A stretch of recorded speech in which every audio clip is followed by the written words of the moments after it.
Good morning, friends. Welcome to my YouTube channel of astrologer Anil Agarwal.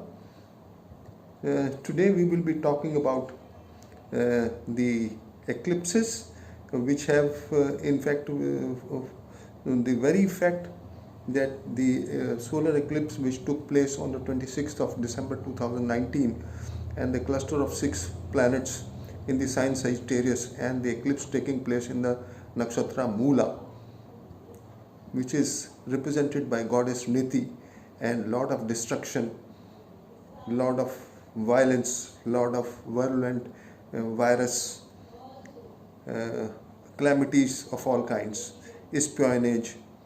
So I was just wondering, I've written so many articles, I've made so many videos. I was just wondering what the world is looking for. When will all these woes come to an end?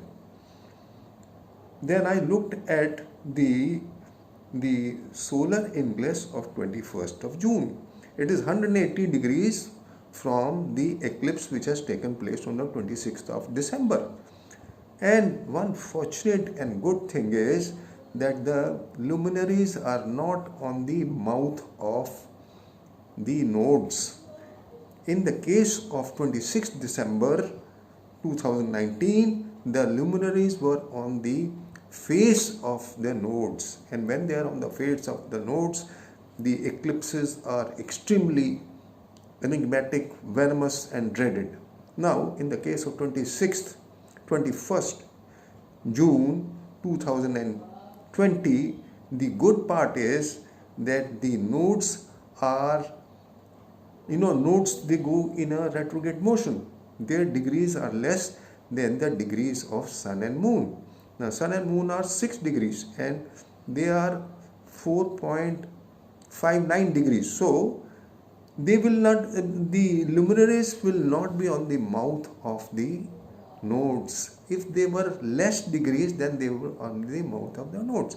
But unfortunate part is that whenever the nodes are near sun and moon, they acquire a direct motion and they become extremely venomous for 5 days before the eclipse and 5 days after the eclipse. So roughly, since the eclipse is taking place on the 21st, I have just seen from 10th June to 5th July is a venomous period for the solar eclipse in the month of June.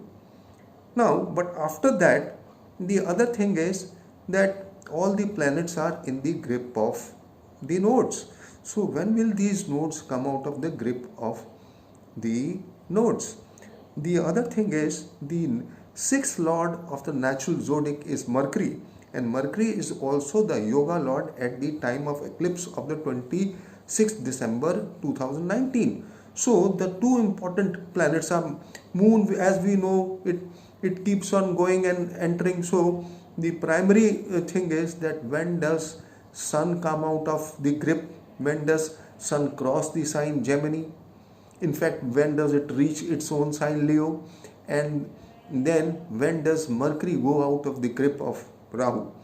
As a matter of fact, if we go back 28th May, Mercury will cross Rahu at 5 degrees, but that's not all. No, it's going to become retrograde in June, so it is very bad, and it is, since being the sixth lord of the natural zodiac and also the yoga lord at the time of the solar eclipse, there can be a relapse.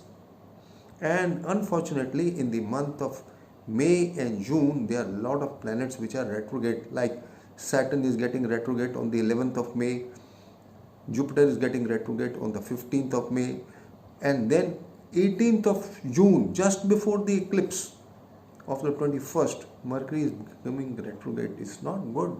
So they could be, when they say in Prashna Jyotish, when they say the sixth lord is becoming retrograde, there will be a relapse of disease, and it's being the natural sixth lord of the natural zodiac and also the yoga lord at the time of, and Mercury was also in Gandant, mind you, at the time of the eclipse, and that is why all this is happening. And Mercury is also the sixth lord at the time of eclipse for China.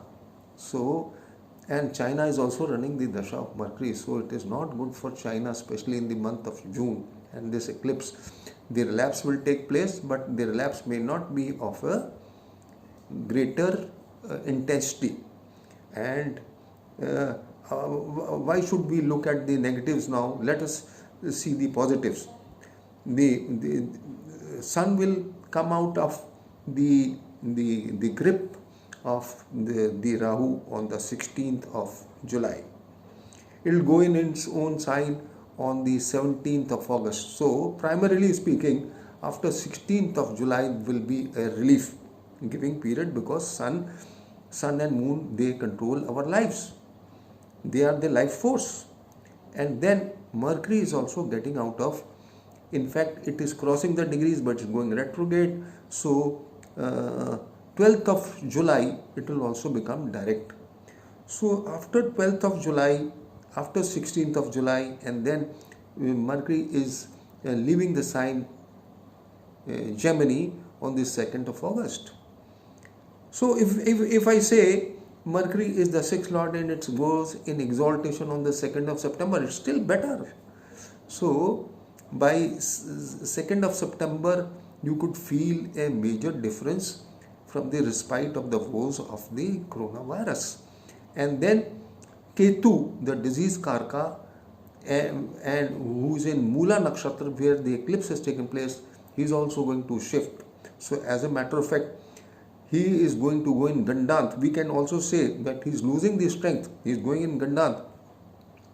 It could be either way. It is very suspicious. This planet is very suspicious. So before going, he can either raise his head and then go away, or he may total lose the potency of creating any negatives.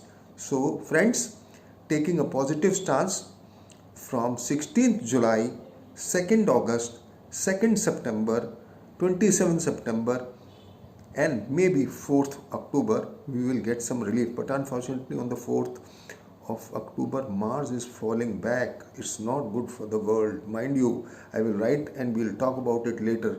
Let's first see that we are out of the woes of this virus. And wishing you all the best. And let's hope my predictions come true and all the world again comes back to its normal shape and starts working in a normal way. But mind you friends, it's a big hit the world has got, and it's a lesson also that we should not be very materialistic. We should become spiritual. We should be honest. We should be sincere, and not become totally materialistic and cross all the borders and try to reach our goals by shortcut methods. So with this, I will say I'll take leave and wish you all the best, and see you in the next video. Bye bye.